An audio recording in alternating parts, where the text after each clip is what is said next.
Isang 41 anyos na lalaki ang natagpuang wala ng buhay sa isang kanal sa Purok 6, Barangay Baligang, Camalig, Albay, alas 6:41 ng umaga nitong Mayo 18. Kinilala ang biktima na si Charlwin Nacion Ilosila, laborer at residente ng Purok 2, Barangay Tagaytay, parehong bayan. Batay sa investigasyon ng otoridad, galing ang biktima sa beer plaza sa isang kalapit na barangay. Nakainom umano ito at walang suot na helmet habang nagmamaneho sa gitna ng panakanakang pag-uulan at posibleng nawalan siya ng kontrol sa motorsiklo at nahulog sa bukas na kanal alas 2 ng madaling araw.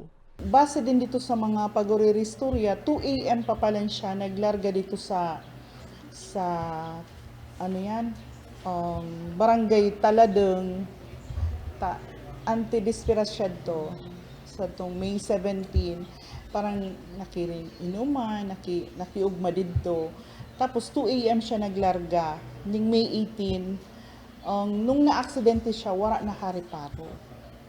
So,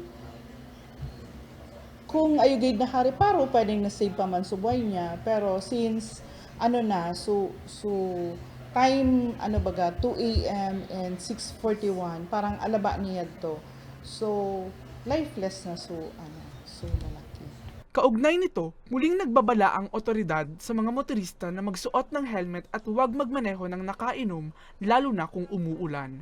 Pag nakainom, dapat, day na mo na mag-drive. Then, yan, so, dapat magtada talaga ki pang-uli. Bako, so, so, buyong mo na, mauli pa talaga, particularly nakamotor. Tapos, since wala siyang helmet, kaya duman din siguro na sa ulo niya. Samantala, bilang tugon, balak na ng barangay na patakpan ang mga bukas na kanal sa tulong na rin ng lokal na pamahalaan upang maiwasan ang mga ganitong aksidente. Sana po matuloy yung anuhan kasi doon sa Zigzag Road, ang daming accident na nangyayari. Hindi lang doon, kadalasan yung mga canals doon walang cover. Kaya sana po gawa ng aksyon ng DPWH. Sana baka ngayong 2025 or sa susunod pang taon kung wala pang budget.